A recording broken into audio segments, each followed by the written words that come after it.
Goodbye is not always a breakup. Some breakups happen through obsession, fear, and stalking. These horrifying all-true tales can testify that the past does not necessarily remain in the past. Now, you will never put your trust in an ex again. Story 1. The Basement Camera. My grandmother died and left me her place in the silent outskirts of town. It was an ancient two-story house which had creaky floors, peeling wallpaper, and that ever-present scent of lavender she wore. It was a bittersweet move-in. I was in need of a new beginning after my split, and this house felt the heavenly relief that I was seeking. I was newly out of a long-term relationship with a guy called Kyle. To begin with, he was charming, thoughtful, and ardent. However, with time, his love degenerated into fetish. He needed to where I was, who was my talk to, and what I wore.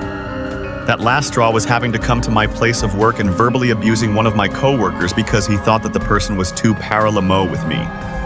Since then, I broke all relations with him, changed my phone number, blocked him in all apps. I had believed it was done with. Few months went by, and everything began to feel normal. The new home was quiet, though it made much noise at night. I would dismiss it as being an old house trouble. However, then there began to occur weird things. It started out small things, nothing like a red flag shouting out, "Oh, there is danger here." I had a carton of milk that I was certain was full, the next day half empty. Shoes which I had dropped in the front door were moved a couple of inches. I gave myself an excuse that I was forgetful. Possibly I had turned the lights on and gone to bed. Perhaps I had not been so conscious of eating after all. It was followed by the cologne.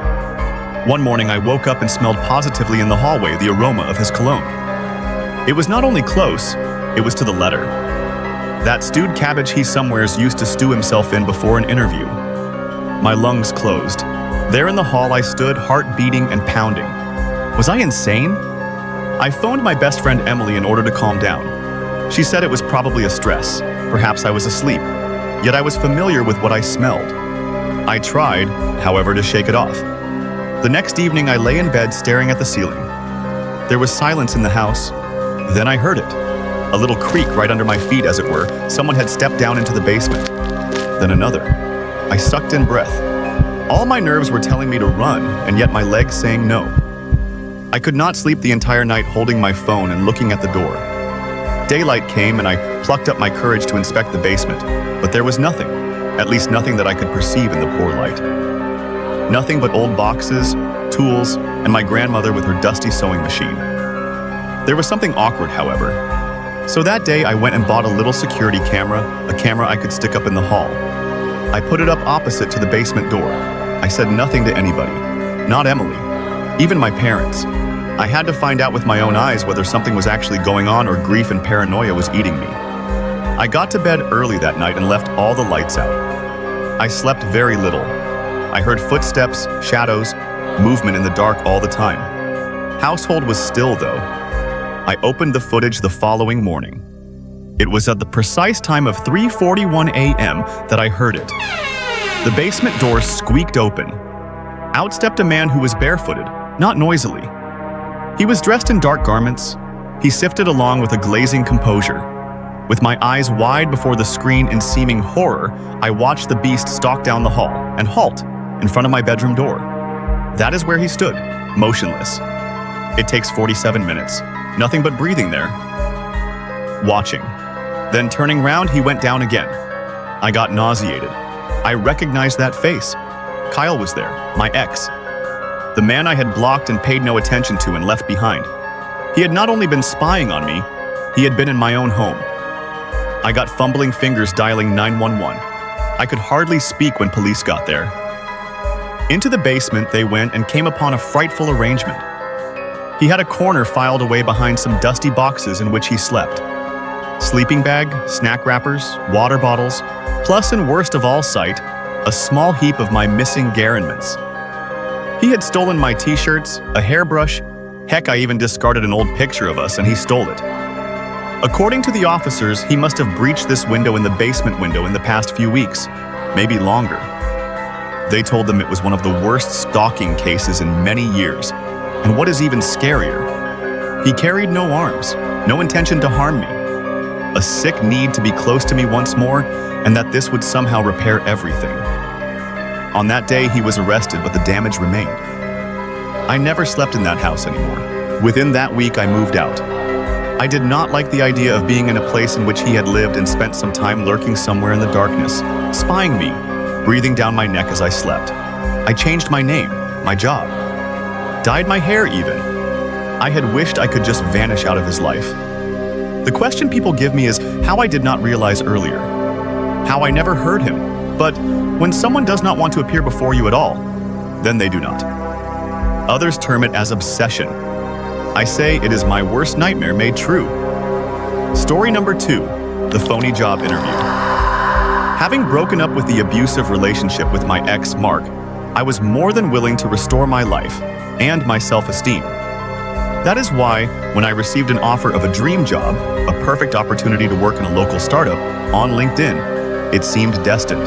There was the compelling sound of the company, silky branding, glowing reviews, and a smooth recruiting agent by the name of Adam who sent me more job descriptions and interview timetables by emails. That was what I did want, a fresh start, a clean prosecution.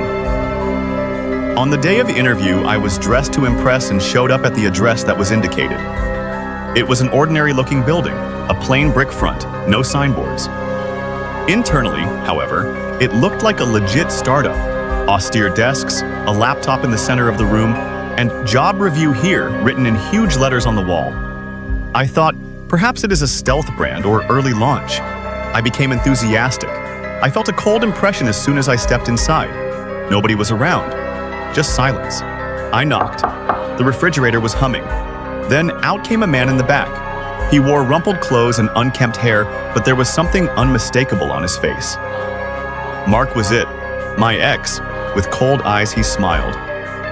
"I am so glad that you made it," he answered. Not Adam, not recruiter. He was pretending to be a different person, setting up an entire false business complete with real emails and fake logos, all in order to hook me in. I froze. Everything clicked. He led me in with mock civility, such as would seem to argue innocence in the intercourse. But there was something in the eyes of him that spoke against it. This was a plant, a trap. I understood I would not be hired, I would be trifled with. This was height out of his mind. False advertisement of positions in various websites. An established website comprising of the false team pages, supposed employees' mailing list, and all planned to regain power over me. Scoringly, cautiously, compulsively. I said to him that I wanted to quit. He laughed, low, sinister. Well, I just wanted to chatter. That is it. His voice was polite, but his attitude towered nigh. I had the flavor of betrayal and the fear. I caught myself and walked out the hall, which was empty. The door sounded and I felt how lonely I was. In an empty building in his own fantastical, twisted version of the world, alone with him. I next saw something more, the lightbox of the photographer. There was a heap of photographs on one of the desks. Photographs of me. Coffee shops, grocery store lines, the gym candid shots. Timestamps on each photo were made. All of them found in his WhatsApp photos years before he had stalked me personally and taken pictures of me. Harvesting memories of which I felt I smacked clean. I trembled with my legs. My heart was beating. I did not even think. I ran back and fled, through the hall and out of the building with tears in my eyes. I turned around and stared. He did not go out with me. He simply stood at the doorway watching me go. I reported it all to the police, back home. This was one of the creepiest cases. They said that they had ever seen a full-scale fake job facade, and this was designed to ensnare a person emotionally and physically. Not a bit of violence this time, but that did not make it any less scary. I removed the LinkedIn profile I had shut all communication, altered my routes to go to work, changed my locks. I have this question of how he constructed that bogus company. He had websites created, official-looking emails, letters sent to my former address. It was close and sleazy, unrealistic, frightening. I still did not apply through this job site, and I do not trust cold job offers even in cases when they seem to be truthful. I can never forget the fact that a person who has loved me at a point felt entitled to go to the point of creating a new company and making up connections as a way of being close to me. They termed it as manipulation. I refer to it as haunting, horror in real life. Narration 3. The Graveyard.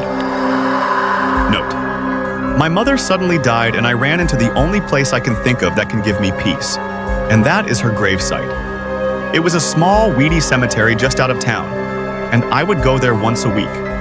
I brought flowers and I talked to her, as though she were there in her coffin.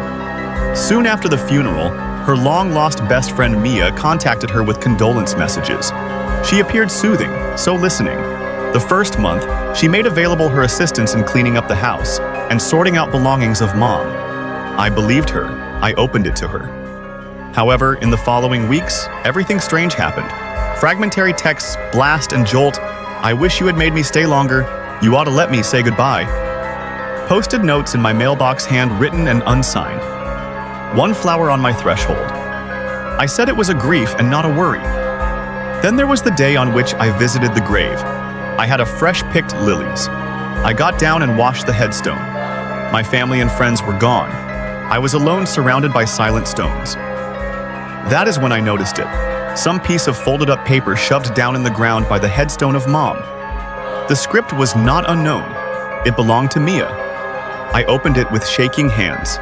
It read, "Her you carried off. I loved her best of all. You walked on me. Now, I do not have anything to lose. No signature, no apology." More a menace in disguise of bereavement. I was blinking back tears not only of Mom, but of being betrayed. Mia, the friend that my mother was so close with. I pocketed the note and was gone. When I texted Mia, she did not respond. By the time I received a response, she sent me a lengthy apology. "I am sorry. That note has been a mistake. I was sentimental." I desired to think so, but I was scared stiff. A few days after I entered the guest registry book at the church, and I was shocked to find out the following.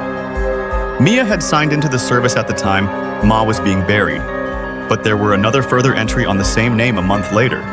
This was when she should not have gone to the church. She would come on impulse evenings when I thought no one was coming. I knew that she could get in Mom's house. At the cemetery, she had learned my routines. It was not heart sorrow. It was insanity in the guise of sorrow. I got a locksmith and changed the lock on Mom's house. I mounted cameras at the gate of cemetery. Several nights later, after the note had been left, the camera kept some record of Mia late-night gradual trips to the cemetery. She was pair-side the grave, where she procured some flowers and talked to the headstone, and quietly stole off across the darkness. I presented the film to the police. They collected a statement. She said that it was only the grief once more. Yet her trend was clear.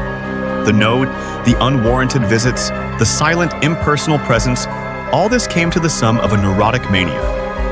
The next unexpected event was unpleasant. I had discovered some of Mom's journal entries dated months before, and she was dead, and they were locked somewhere in the dresser. In them, my mother complained about the possessiveness of Mia, how she feels left alone, jealous, angry. The last posting concluded, "I am not sure anymore how to make things right again." The bit of revelation was akin to breaking confidence. Mia was not a friend. She was a storm. She was a storm that had come with us even after Mom died.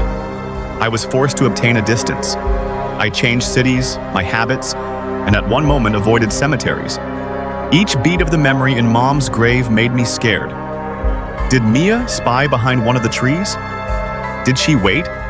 Several months later, assisted by the law, I applied a restraining order. Mia, fortunately, did not visit. The note I kept long after, however. Human beings console themselves that it is a chaotic process to be sad. But when the grief of a person turns into something evil, you notice that agony could be harmful. It was what they termed as mourning. I name it obsession to creepy nightmare.